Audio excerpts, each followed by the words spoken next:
I had two books previous to this.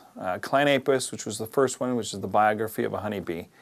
And then the second one was Sandwalk Adventures, which is this conversation between Charles Darwin and a follicle mite living in his left eyebrow.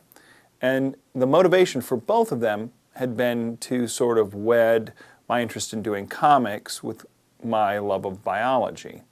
And the goal was to provide a different type of comic than was currently on the market. What I found out was I started hearing from a lot of educators who are actually using the books in their classrooms. I have heard from elementary school teachers through college professors who are using or were using Clan Apis and the Sandwalk Adventures.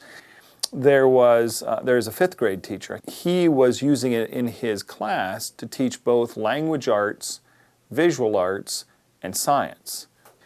And he found that, the kids found it very engaging, that they were very much into the story. And as a consequence, the information is sort of embedded in the story. It becomes critical to the plot. And so by doing that, you've created a context for the information and the kids hold on to it. If you can compel them through the material so that they enjoy it and it's fun, then you have you've sort of eased the way for their learning. And I started to come to the idea that maybe a comic specifically, expressly designed to be a textbook, to employ the visual power of comics and the power of storytelling to place information that might be abstract and unusual for a lot of students into a context. And so that was the germ of the idea. There are 9 comic book chapters. So each comic book chapter introduces some sort of biological content, right? So for example, the first chapter talks about natural selection. The second chapter talks about the structure of the eye. In between those, right, so the comic book chapter is going to introduce the concept and the basics of natural selection, and then it's going to be immediately followed by a more traditional looking text that I've written that takes those ideas and goes into greater depth. All right? So that's sort of the basic book structure.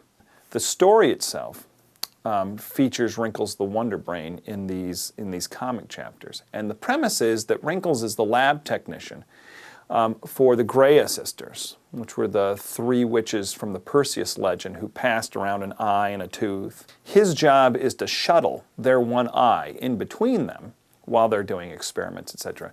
And he, at one point in the first 5 pages, stumbles, drops the eye into a vat of distilled human imagination, and has to go in after it.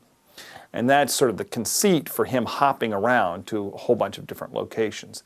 I was trying to channel myself if I was nervous or resistant to science. What would I find welcoming? And I thought, well, I would think it would be really cool if within this science book we're interacting with mythological characters, with muses and superheroes and maybe a luminary scientist like Charles Darwin.